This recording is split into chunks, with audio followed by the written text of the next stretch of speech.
ایمان والے تو نبی پاک علیہ السلام سے دل و جان سے تن و دھن سے محبت کرتے ہیں، اور کیوں دل کی آنکھیں کھلی نہ ہو؟ رب فرماتا ہے النبی اولیٰ بالمؤمنین من انفسہم، کہ نبی ایمان والوں کی جانوں سے بھی زیادہ قریب ہے۔ جب بھی اللہ فرماتے ہیں سب سے اولیٰ و اعلیٰ ہمارا نبی، اولیٰ ایمان والوں کی جانوں سے زیادہ قریب، اعلیٰ سب سے بلند، سب سے بالا و اعلیٰ ہمارا نبی۔ اس شعر کے اندر سرکار اعلیٰ حضرت اس کی آیت کی طرف اشارہ فرما رہا ہے۔ تو یہ تین جواب ہیں، اللہ ہمیں ان قبر کے تین سوالات کے جوابات کی تیاری کی بھی توفیق عطا فرمائے۔ اب قبر میں تو ہر ایک نے جانا ہے، سوال یہ پیدا ہوتا ہے کہ نبی اور عام بندے کی موت میں فرق کیا ہے؟ نبی اور عام بندے کی موت میں فرق کیا ہے؟ نبی اور عام بندے کی موت میں فرق یہ ہے، عام انسان بے اختیار ہے، نبی با اختیار ہے۔ ان کی موت حالت اضطراری میں نہیں دی جاتی، بلکہ ان کی موت انہی کے اختیار کے مطابق دی جاتی ہے۔ ان کو اختیار دیا کس نے؟ اختیار دینے والی ذات خالق کائنات کی ہے۔ جب رب اپنے نبیوں کو اختیار دے رہا ہے تو کسی دوسرے کو اس میں اعتراض کرنے کا کوئی دخل ہے؟ وہ اعتراض کرے گا تو گویا رب کی ذات پہ اعتراض کرے گا۔ ایک عام انسان ہے، ہمیں بھی تو اللہ نے اختیار دیا ہے، ہم نیک اعمال بھی کر سکتے ہیں، برے اعمال بھی کر سکتے ہیں۔ اگر عام انسان اگر مختار نہ ہو تو پھر اس سے مواخذہ کس چیز کا ہوگا؟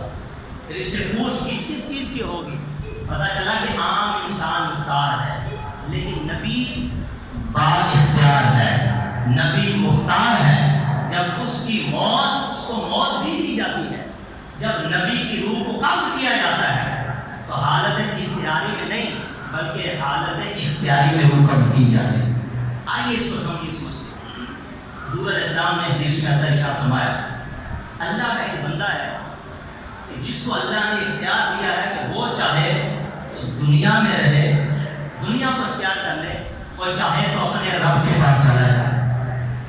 اور وہ بندہ میں یوں ارشاد فرمایا، دوبارہ سے ڈسکس کرتا ہوں، حضور علیہ السلام نے ارشاد فرمایا اللہ کا ایک بندہ ہے جس کو اللہ نے اختیار دیا ہے، چاہے وہ دنیا میں رہے یا چاہے اپنے رب کی طرف لوٹ کے چلا جائے۔ اس بندے نے دنیا کو اختیار نہیں کیا، اپنے رب کے پاس جانے کو اختیار کر لیا۔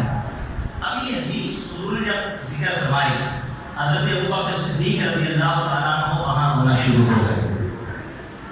صحابہ کرام علیہ رضوان نے عرض کیا کہ آپ کیوں رو رہے ہیں، کون سی ایسی بات حضور نے کر دی؟ حالانکہ نبی پاک علیہ السلام اپنی موت کی طرف خبر دے رہے تھے۔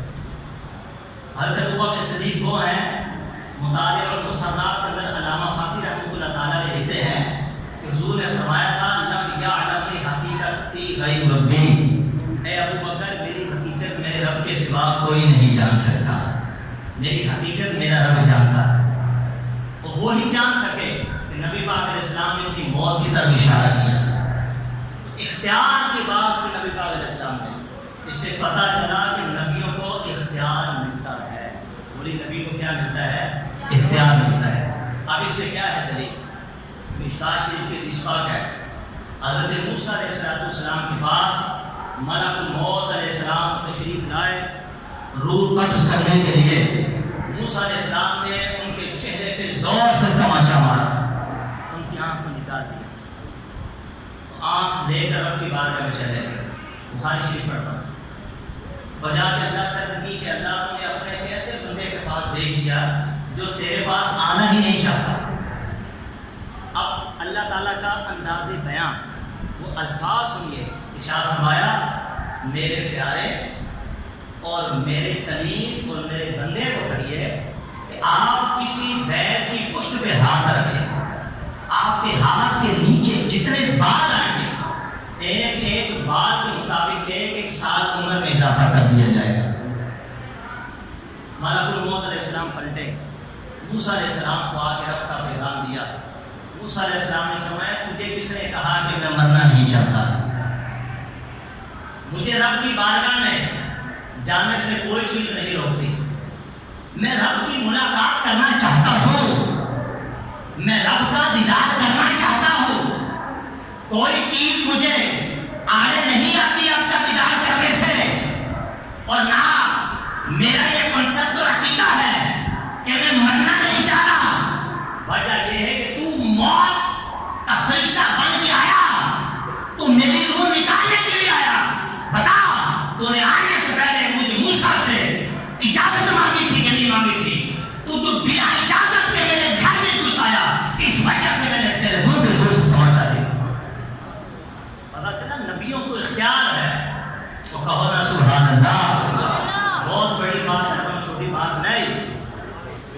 کہا کہ بلا اجازت تو میرے گھر میں آیا، اور بغیر اجازت کے تو نے جو مجھے کہا کہ میں آپ کی روح قبض کرنا چاہتا ہوں، میں نے اس وجہ سے تیرے منہ میں تھپڑ مارا۔ اور شاہ الحق محدث دہلوی رحمۃ اللہ تعالیٰ نے غالباً اشیاء الجماعت کے اندر اس حدیث کی شرح میں لکھتے ہیں، آپ فرماتے ہیں کہ موسیٰ علیہ السلام نے جو ملک الموت علیہ السلام کا تھپڑ مارا، اس کی وجہ یہ ہے کہ ان کو ادب مصطفیٰ سکھا رہے تھے اور کہنا یہ چاہ رہے تھے کہ تجھے تھپڑ اس لیے مارا کہ تو بلا اجازت میرے گھر میں گھس آیا۔ ارے کل تجھے امام الانبیاء کے گھر جانا ہوگا، کیا تو کبھی مصطفیٰ کے گھر میں بلا اجازت سے جائے گا؟ تو تجھے منہ پہ تھپڑ اس لیے مارا کہ تاکہ تجھے یاد رہے کہ کل جب تو امام الانبیاء کے گھر میں تشریف لے جائے تو اجازت لے کر بادر مصطفیٰ کے گھر میں تشریف لے۔ یہ تعظیم مصطفیٰ سکھا رہے ہیں، ادب مصطفیٰ سکھایا جا رہا ہے۔ اب موسیٰ علیہ السلام کی جب روح جب نکالی گئی، اب اللہ کو کہہ رہے ہو، اب اشکال یہ ہوتا ہے کہ تھپڑ تو لگا، آنکھ نکلی، آنکھ آئی کیسے؟ جب عیسیٰ علیہ السلام رب کی بارگاہ میں لوٹ کر گئے، فرد اللہ علیہ عینہ، خالق کائنات نے اسرائیل علیہ السلام کو ان کی آنکھ دوبارہ لوٹا دی، ان کی آنکھ ان کو دوبارہ لوٹا دی۔ اب فیض الباری، یہ ہماری ان کی کتاب ہے، بخاری کی شرح فیض الباری، اور شاہ انور کشمیری اس کا مصنف ہے، وہ اس کے اندر ایک حدیث نقل کرتا ہے، روایت۔ وہ کہتا ہے محدث ابن منیر رحمۃ اللہ تعالیٰ نے، توجہ رکھیے گا، بڑی علمی بحث ہے۔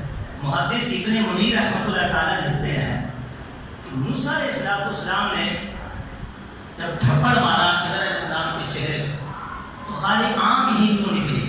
وہ سارے کے سارے ختم کیوں نکلے؟ کیوں؟ آپ کہتے ہیں غور نہیں کیا کہ بازوئے قدیم میں کتنی طاقت ہے؟ فرماتے اتنی طاقت ہے لَتَدَقَّتِ السَّمَاوَاتُ السَّبْعُ مِن يَتَمَتَّقِ موسیٰ۔ فرماتے ہیں کہ موسیٰ علیہ السلام کے بازو کی قوت اور طاقت کا عالم یہ ہے کہ موسیٰ علیہ السلام اگر آسمان پہ تھپڑ مار دے تو رب کے ساتھوں آسمان چورا چورا ہو کر رہ جائے۔ فرماتے ہیں جن کے بازو اور جن کے ہاتھ کی طاقت کا عالم یہ ہے، جب تھپڑ لگا ملک الموت کے چہرے پہ تو ہونا تو یہ چاہیے تھا وہ سارے کے سارے ختم ہو جاتے، لیکن صرف آنکھ ہی کیوں نکلی؟ تو پھر اس کا بعد حدیث لیے جواب ہے۔ ایک تو وجہ یہ ہے کہ جو آنکھ نکلی وہ اس وقت صورت بشریہ میں آئے تھے، وہ صورت ملکیہ میں نہیں آئے تھے۔ اس کا نور نوری مخلوق ہے، وہ صورت بشریہ میں تشریف لائے تھے۔ جب ہی آنکھ نکلی صورت ملکیہ یعنی اپنی اصلی حیت میں نہیں آئے تھے، اور فرمایا کہ صورت ملکیہ سے اوپر کس کا مقام ہے؟ نبیوں اور رسولوں کا مقام ہے، جن کی کوئی بھی انتہا نہیں، اللہ کے بعد جن کی کوئی بھی انتہا نہیں، ان کے مقام کا کوئی بھی نہیں پہنچ سکتا۔ سوال ابھی کا بھی قائم ہے کہ جب بازوئے کلیم کی طاقت کا یہ عالم ہے کہ اگر وہ تھپڑ مارے تو رب کے ساتھوں آسمان چورا چورا ہو کر رہ جائیں، تو جب ملک الموت علیہ السلام کے چہرے پہ تھپڑ مارا تو اثر صرف آنکھ پہ ہوا، پورے جسم پہ کیوں نہ ہوا؟ آپ فرماتے ہیں اس کا جواب یہ ہے کہ جب آپ نے تھپڑ مارا تو تقدیر الہی بیچ میں حائل ہو گئی، تقدیر الہی بیچ میں حائل ہو گئی، اس لیے کہ موسیٰ علیہ السلام نے جب تھپڑ مارا اور آنکھ نکلی اور صرف پورے جسم پہ اثر نہ ہوا، تو تقدیر الہی حائل ہوئی۔ اس کی وجہ یہ تھی کہ اللہ نے ملک الموت علیہ السلام کو پیدا اس لیے کیا ہے کہ وہ تا قیامت ہر آنے والے کی روح کو نکالے۔ اگر یہی چلے جاتے تو پھر روح کو نکالتے۔ تو اس لیے تقدیر الہی جب بیچ میں حائل ہوئی تو ان کی آنکھ ضائع ہوئی، ان کا جسم اللہ کی رحمت سے بچ گیا، محفوظ ہو گیا۔ اور پھر آگے نفیس نکتہ فرماتے ہیں یہ تو بازوئے کلیم ہے، یہ تو بازوئے کلیم ہے، ایک موسیٰ علیہ السلام کے بازو کا یہ عالم ہے، تو پھر مصطفیٰ کے بازو کی طاقت عالم کیا ہوگا؟ پھر بازوئے محبوب کا عالم کیا ہوگا کہ جو نماز پڑھ رہے ہوں اور نماز کے دوران ہاتھ اٹھائے تو انگور کے خوشے کو پکڑے، دل چاہ رہا تھا کہ اتار لے، صحابہ کہتے کہ حضور ہم نے آپ کو نماز میں دیکھا، آپ نماز میں ہاتھ اٹھاتے ہیں پھر ہاتھ نیچے کر لیتے ہیں، کیا وجہ تھی؟ قربان جائیے، لوگوں نے لکھا کہ اگر نماز میں مصطفیٰ کا خیال آ جائے تو معاذ اللہ نماز ٹوٹ جاتی ہے۔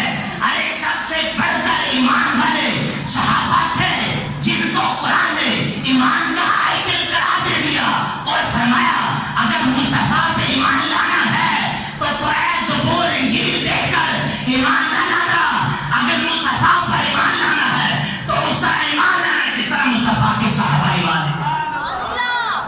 آئیڈیل صحابہ کی ذات ہے۔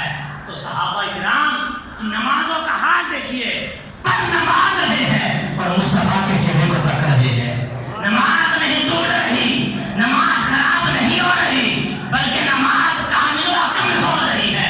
تو آج کرتے نماز کے بعد تو حضور کیا ماجرا ہے؟